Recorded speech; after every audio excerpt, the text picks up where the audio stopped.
एका दिवसाची गोष्ट आहे. राजकुमार इंद्र त्यांच्या मित्रांबरोबर शिकारीला निघाला होता. त्याला एक सुंदर हरिण दिसलं. राजकुमाराने त्या हरणाचा पाठलाग केला, पण थोड्याच वेळात हरिण जंगलात गायब झालं. निराश होऊन राजकुमार इंद्र परतत होता. तेव्हाच त्याला काही आवाज ऐकायला आले. राजकुमार आवाजांच्या दिशेने पुढे गेला आणि हा प्रिन्सेस लबाम. आश्चर्य, हे पक्षी बोलू कसे काय शकतात? मी आताच राजकुमारी लबानच्या राज्यातून परतलो आहे. काय तू राजकुमारी लबानला पाहिलंस? असं ऐकलंय की ती जगातली सर्वात सुंदर राजकुमारी आहे. हो, मी कधीच इतकी सुंदर मुलगी बघितली नाहीये. खरंच?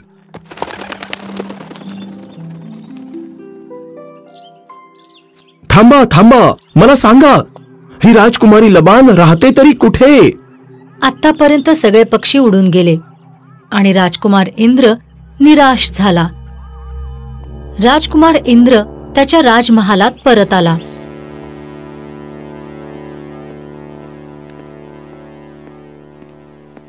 माते, ही राजकुमारी लबान कोण आहे आणि तिचं राज्य कुठे आहे? मला नाही माहीत. कदाचित राजकुमारी लबान नसेलही. पण मी स्वतः तिच्याविषयी ऐकलंय, बोलणाऱ्या पक्ष्यांकडून. काय मी बोलणारे पक्षी असं ऐकलं? हो पिताश्री, मी स्वतः ऐकलंय आणि ते पक्षी राजकुमारी लबानच्या सौंदर्याची स्तुती करत होते. मला तिला बघायचं आहे. राजकुमारी लबान नावाची कोणीच राजकुमारी नाहीये इंद्र. मला तरी पण स्वतःच शोध घ्यायची इच्छा आहे पिताश्री. मला तिला शोधायला जायचंय. राजा धैर्यसिंग आणि राणी रूपमती ह्या दोघांची इच्छा नसूनही त्यांचा लाडका राजकुमार इंद्र ह्याला त्यांनी जाण्याची अनुमती दिली. आणि आता राजकुमार इंद्र एकटाच निघून जातो त्याच्या प्रवासाला राजकुमारी लबानच्या शोधामध्ये. पूर्ण दिवस घोडा चालवून राजकुमार इंद्र थकून गेला आणि त्याने एका नदीच्या किनारी आराम करण्याचा विचार केला. तो नदीचं पाणी प्यायला आणि मग त्याने भोजनाचं गाठोडं उघडलं. अरे, हे काय? सगळ्या मिठाईला मुंगळे लागले आहेत. राजकुमार इंद्र मिठाई जमिनीवर ठेवतो आणि तिथूनच निघणार होता तेवढ्यात मुंगळ्यांचा राजा त्याला साथ घालतो. राजकुमार, धन्यवाद राजकुमार. तू खूपच दयाळू आहेस. जर तुला कधीही आमची गरज पडली तर आम्हाला अवश्य बोलावून घे. राजकुमार इंद्र पुढे निघाला. थोडंसं पुढे गेल्यावर त्याला कण्ह्याचा आवाज ऐकू आला.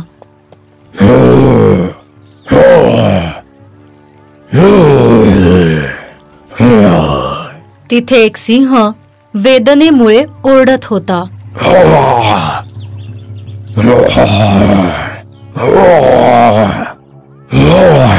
राजकुमार इंद्राने त्या सिंहाच्या पायात घुसलेला काटा पाहिला.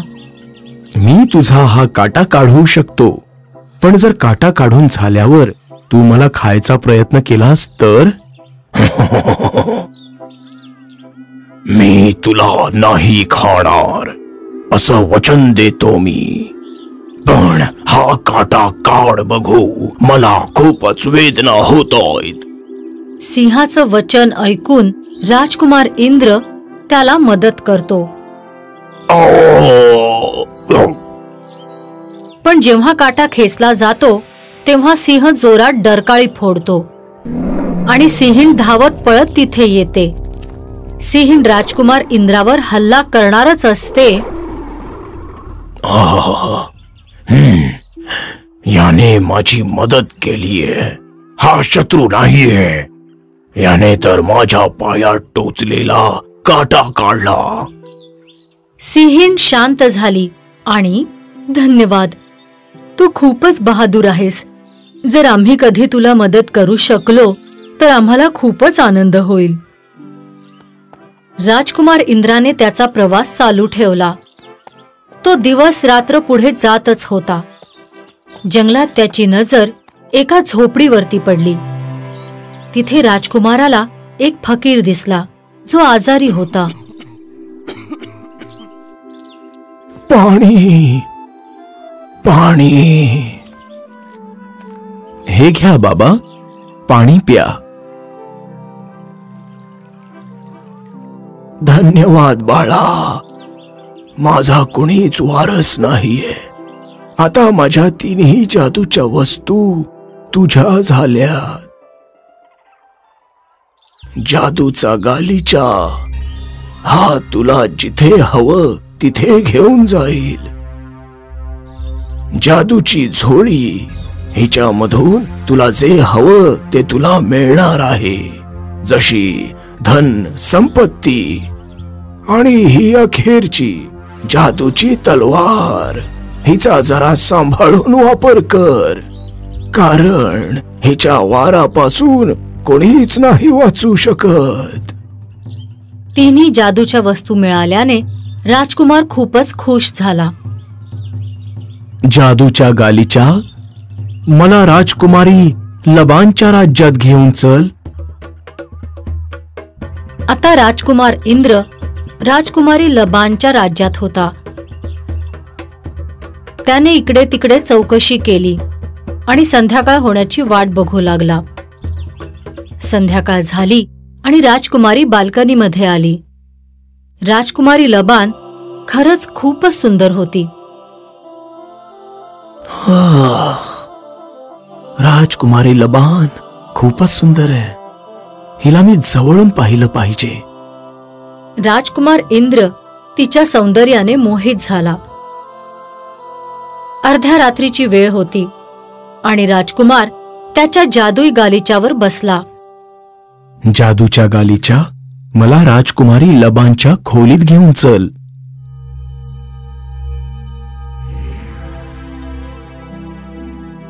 राजकुमारी तिच्या खोलीत झोपली होती. ही तर अजूनच सुंदर दिसतीये. जादुई झोळी, मला जगातली सर्वात सुंदर अंगठी पाहिजे. अंगठी घालण्यासाठी जसा राजकुमार इंद्राने राजकुमारी लबानच्या हाताला स्पर्श केला, कोण आहेस तू? इथे काय करतोयस? मी राजकुमार इंद्र आहे, राजा धैर्य सिंगचा पुत्र. मी तुमच्या सौंदर्याच्या गोष्टी ऐकल्या होत्या आणि त्या सर्व खऱ्या झाल्या. मला तुमच्याशी लग्न करायची इच्छा आहे.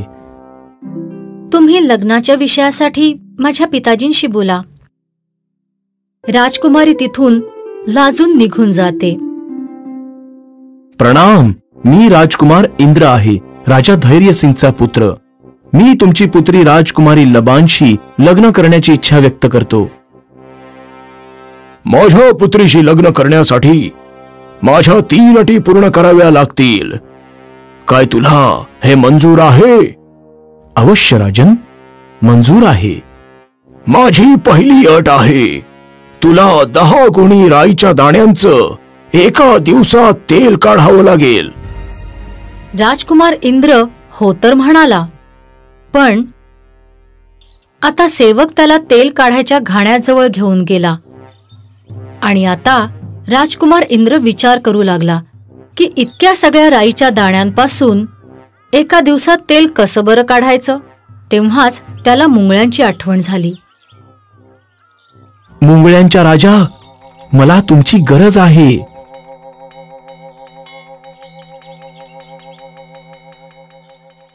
बोला राजकुमार, आम्ही तुमची काय मदत करू?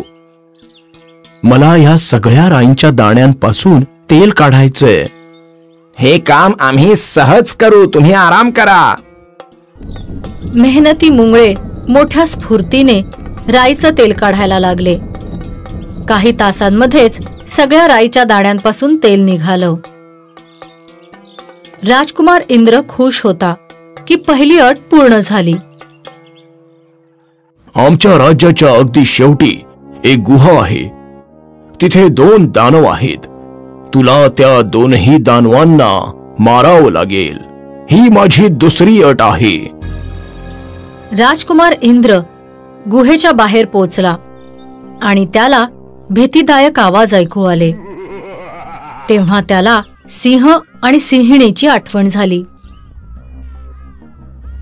सिंह आणि सिंहीण, मला तुमच्या मदतीची गरज आहे.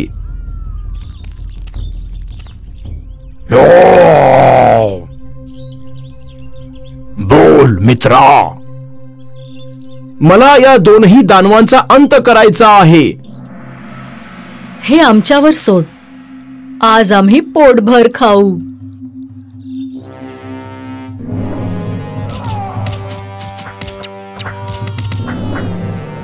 सिंह आणि सिंहीण दानवांना मारून टाकतात आणि दुसरी अट पूर्ण होते. माझी तिसरी आणि अखेरची अट. हे जे झाड आहे हे तुला जास्तीत जास्त 2 वारात कापायचंय. आता राजकुमाराला फकीरचं म्हणणं आठवतं आणि राजकुमाराने जादुई तलवार काढली. फक्त एकाच वारामध्ये झाडाचे 2 तुकडे झाले. खूपच छान. तू राजकुमारी लबानला जिंकलं आहेस. राजकुमार इंद्र आणि राजकुमारी लबानचं लग्न खूपच धूमधडाक्यामध्ये झालं आणि आता राजकुमार इंद्राने राजकुमारी लबान बरोबरच ते राज्य सुद्धा जिंकलं. तो राजा बनला आणि राजा इंद्राने नेहमीच त्याच्या प्रजेला सुखी ठेवलं.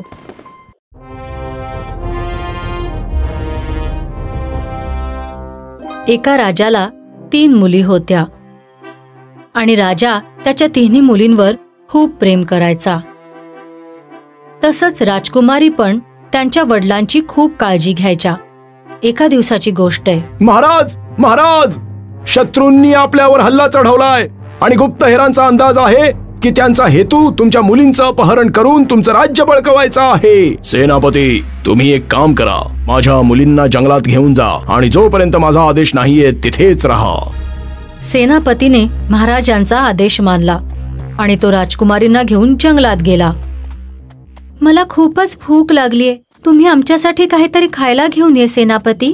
जशी आज्ञा.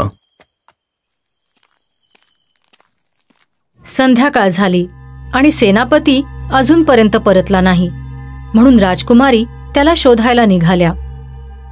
रात्र झाली आणि आता राजकुमारींना भीती वाटू लागली. राजकुमारी रथाजवळ परत येऊन वाट बघता बघता झोपून गेल्या. पहाटेच्या वेळेस अचानक छोटी राजकुमारी बालना आवाजाने उठली. ती घाबरली. राजकुमारी उठल्या आणि आता त्यांच्यासमोर 3 राजकुमार होते जे जंगलामध्ये शिकार करत होते. राजकुमारींनी त्यांना पूर्ण किस्सा सांगितला.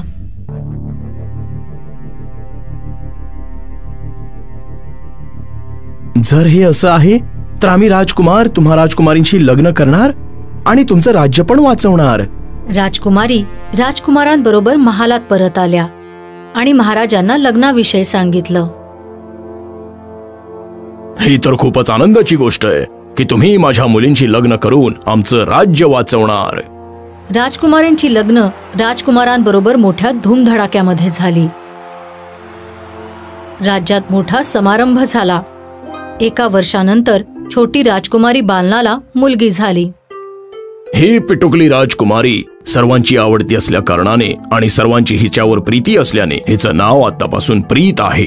प्रीत काही महिन्यांचीच होती आणि तिचे पिता शिकार करायला जंगलात निघून गेले. 1 महिना होऊन गेला. प्रीतचे पिता जंगलात परतले नाहीत. आम्ही पण जंगलात जातो आणि आमचा छोटा भाऊ भैरवला शोधतो. भाऊ जंगलात तर गेले पण त्यांच्यातला कोणीही परत आला नाही. आता प्रीत 1 वर्षाची झाली होती. अंगणात खेळत होती तेव्हा एक फकीर आला. भिक्षा, भिक्षा दे मला. बालना महालात जाऊन काही फळं घेऊन वर येते. फकीर बालनाच्या सौंदर्यावर खूप आकर्षित होतो आणि तो रूप बदलतो.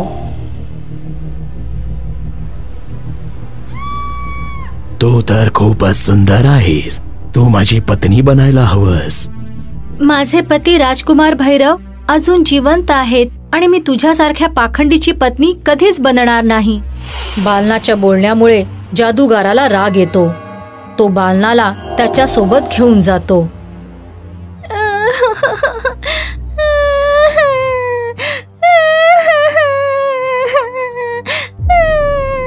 राजकुमारी प्रीतचा आवाज ऐकून राजकुमारी तिथे पोचल्या आणि बालना कुठेच दिसत नाही असं बघून चकित झाल्या. प्रीतच्या मावशांनी तिचा मोठा प्रेमाने सांभाळ केला. प्रीत मावशांबरोबर मोठी होऊ लागली. प्रीत 12 वर्षांची झाली होती. माझे बाबा कुठे आहेत? एकदा ते जंगलात गेले होते. मोठ्या राजकुमारीने प्रीतला तिचे बाबा, काका आणि आईविषयी सांगितलं. मावशी, मी माझी आई, बाबा आणि माझ्या काकांना शोधून आणीन. पण जर तूच नाही परत आलीस तर? मी 1 महिन्यापर्यंत त्यांचा शोध घेईन. पण जर तेवढ्यातही ते मला नाही मिळाले तर मी महालात परत येईन. खरंच? ठीक आहे, पण फक्त 1 महिना. राजकुमारी प्रीत तिच्या नातेवाईकांच्या शोधात निघाली. ती अनेक गावांमध्ये गेली, जंगलांमध्ये गेली, पण तिच्या नातेवाईकांचा अजिबात ठावठिकाणा नव्हता. एके दिवशी राजकुमारी एका दगडी गावात आली. तिथे तिला एक माळीण भेटली. आजी, काय तुम्ही मला सांगू शकता की ही जागा कुठली आहे? बाळा, तू इथे यायला नको होतस. ही खूपच वाईट जागा आहे. हा जादूगार पंचकींचा गड आहे. मी इथे माझ्या नातेवाईकांना शोधत शोधत आले आहे. राजकुमारी प्रीत माळिणीला तिची सगळी कथा सांगते. तुझे बाबा आणि काका इथे दगडांमध्ये कैद आहेत आणि तुझी आई जादूगाराशी लग्न न करण्याच्या गुन्ह्यामध्ये वर किल्ल्याच्या कोठीमध्ये बंद आहे. तुमचे खूप खूप आभार. मी आत्ताच त्यांना सोडवून माझ्या बरोबर घेऊन जाईन. हे इतकं सोपं नाहीये पोरी. माळीण राजकुमारी प्रीतला एक युक्ती सांगते. काही वेळानंतर राजकुमारी प्रीत माळिणीची मुलगी बनून किल्ल्यापर्यंत पोचते आणि शिपायांची नजर चुकवून कोठडीपर्यंत पोचते. बालना कोठडीमध्ये कैद आहे.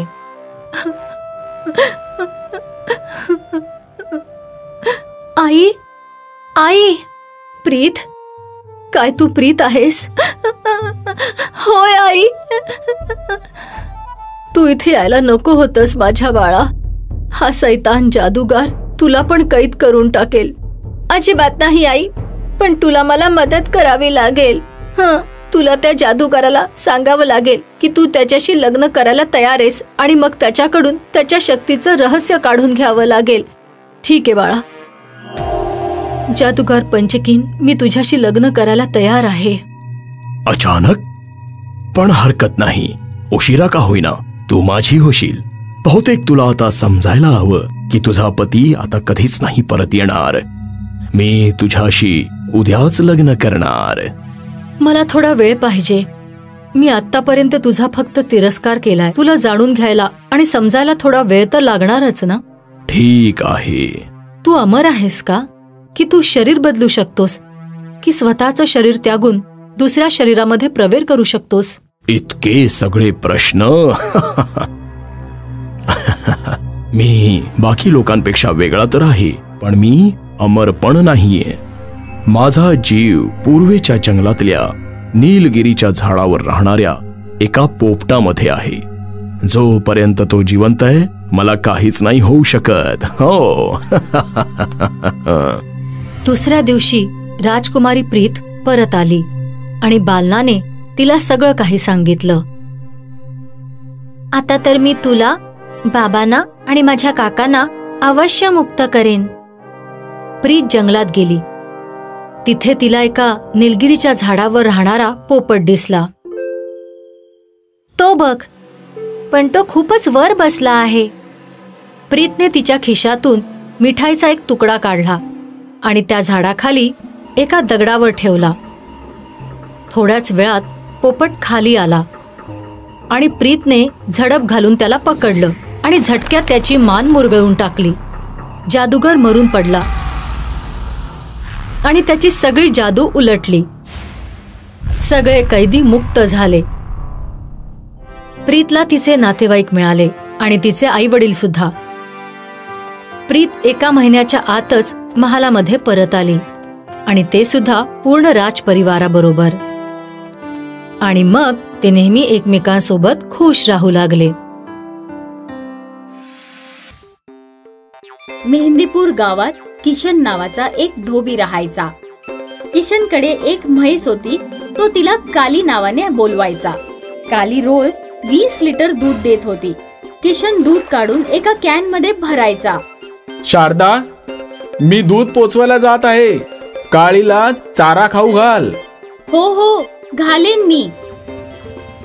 किशन मोटरसायकलने दूध पोचवायला जात होता आणि किशनची पत्नी कालीच्या शेणाला घमेल्यात एकत्र करून त्याच्या शेणाच्या गोवऱ्या बनवायची. काही गोवऱ्या विकल्या जायच्या आणि ज्या बाकी राहायच्या त्याचे ती सरपण म्हणून वापर करायची. किशन आणि शारदा कालीवर खूप प्रेम करायचे, कारण तीच त्यांच्या जीवनाचा आधार होती.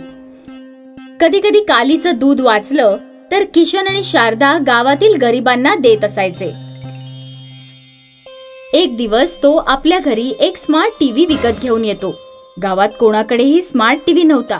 किशन मिठाई घेऊन आपल्या शेजारी भानूकडे जातो. हे घ्या भानुबाई, ही मिठाई खा. कशाबद्दल मिठाई आहे? आज मी स्मार्ट टीव्ही विकत घेऊन आलोय. Smart TV? हा कोणता टीव्ही आहे? हा टीव्ही स्मार्टफोन सारखेच काम करतो. भानू किशनवर खूप जळायचा. किशन जेव्हा निघून जातो तेव्हा भानू आपल्या पत्नीला सांगतो, यांची काळी तर कामधेनू बनली आहे. तिचं दूध आणि शेणाने तो श्रीमंत होऊ लागला आहे. नाहीतर आपली म्हैस पूर्ण दिवसात 2 लिटर दूध देते आणि शेण देखील पातळ असतं. आणि जेव्हा यांच्याकडे कोणती नवीन वस्तू आणतात तेव्हा आपल्याला मिठाई खायला घेऊन येतात, आपल्याला जळवायला. असं केलं तर आपण त्यांची म्हैस चोरून इथे आणली तर? काय वेड्यासारखं बोलतेस? अहो, तुम्हाला समजत नाही. कालीला इथे घेऊन या, तिला चॉकलेटी रंग लावा आणि गावातल्यांना सांगा की तुम्ही बाजारून नवीन म्हैस घेऊन आलात. हे तर तू बरोबर बोललीस. रात्री जेव्हा किशन आणि शारदा झोपलेले असतात तेव्हा भानू हळूच त्यांच्या घरी जातो आणि कालीच्या तोंडाला दोरी बांधून आपल्या घरी घेऊन येतो. घरी येऊन तो कालीला चॉकलेटी रंग लावतो आणि झोपून जातो. दुसऱ्या दिवशी सकाळी किशन आणि शारदा उठतात तेव्हा बघतात की काली तर गायब आहे. अरे देवा, ही काली कुठे गायब झाली? बिचारे किशन आणि शारदा आपल्या शेजाऱ्यांवर अजिबात संशय न घेता पूर्ण गावात कालीला शोधतात. जेव्हा काली शोधून सापडत नाही तेव्हा ते दोघं जंगलात बसून रडू लागतात. त्या दिवशी ते उपाशीच राहतात. माहित नाही बिचारी काली कोणत्या अवस्थेत असेल. तेव्हा किशन बघतो की जंगलात एक म्हैस उभी आहे. तेव्हा किशन आणि शारदा तिच्या जवळ जातात. ही तर आपली काली नाहीये. ही तर आपली काळी नाहीये, पण असं वाटतंय की देवाने हिला आपल्याकरताच पाठवलं आहे. नाहीतर अशा वेळी जंगलात असे कोणाला म्हैस कशी सापडेल? किशन आणि शारदा त्या म्हशीला आपल्या सोबत घरी घेऊन येतात. दुसऱ्या दिवशी सकाळी जेव्हा शारदा उठते तर आपल्या म्हशीच्या शेणाच्या गोवऱ्या थापायला लागते आणि बघते तर काय, त्या शेणात तिला एक सोन्याचे बिस्किट मिळते. अहो, ऐकलं का? हे बघा, हे बघा, शेणात काय सापडलंय. सोन्याचे बिस्किट? हे म्हशीच्या पोटात कसे आले? दुसऱ्या दिवशी म्हैस जेव्हा शेण देते तेव्हा त्यात अजून एक सोन्याचे बिस्किट मिळते. असं वाटतंय की ही म्हैस रोज शेणात एक सोन्याचं बिस्किट देते. किशन आणि शारदा शेणात सोनं मिळाल्याने लवकरच श्रीमंत होतात. लवकरच एक मोठं घर बांधतात आणि गाडी विकत घेतात. तिथे भानू जेव्हा पण कालीचं दूध काढायला बसतो तेव्हा ती त्याला लाथ मारते. भानू आणि त्याची पत्नी कालीला काठीने खूप मारायचे आणि जबरदस्तीने दूध काढायचे. हिने तर नुसतं हैराण करून सोडलं आहे. तिथे प्रेमाने दूध देत होतीस आणि इथे मला का त्रास देतेस? किसनने तर मोठं घर बांधलंय आणि गाडी देखील घेतलीये. समजतच नाही की त्यांच्याकडे एवढे पैसे कुठून येतात. भानू रात्री किशनच्या घरी जातो आणि चोरून किशन आणि त्याच्या बायकोचं बोलणं ऐकतो. आज आपण जे काही आहोत ते या म्हशीमुळेच. जर तिने शेणात रोज एक सोन्याचं बिस्किट नसते दिले तर आपण कधीच श्रीमंत झालो नसतो. अच्छा, असं वाटतं यांच्या नवीन म्हशीच्या पोटात भरपूर सोन्याची बिस्किट आहेत. रात्री जेव्हा किशन आणि शारदा झोपलेले असतात तेव्हा भानू त्यांच्या घरात घुसतो आणि त्या नव्या म्हशीला सोडवून स्वतःच्या घरी आणतो. भानू सोनं मिळण्याच्या लालसेत म्हशीचं पोट कापतो. म्हशीच्या पोटात सोनं काही मिळत नाही आणि म्हैस मरून जाते. लवकर जाऊन हिला कुठेतरी नेऊन टाका, नाहीतर आपण पकडले जाऊ. पण गावाचा एक चौकीदार त्याला थांबवतो. अरे, ही तर किशा दादाची नवीनवाली म्हैस आहे. तुम्ही हिला मारून टाकलं? चौकीदार भानूला पकडून किशनकडे घेऊन जातो. भानू, तुझ्याकडून ही अपेक्षा नव्हती रे. आम्ही तर तुला किती चांगलं समजत होतो. आमच्या कालीलाही तूच चोरलंस ना? मला क्षमा कर. तुमच्या काळीला पण मीच चोरलं होतं. गावात पंचायत बोलावली जाते. पंचायत भानू व त्याच्या पत्नीला गावातून बाहेर निघून जाण्याचा निर्णय देतात.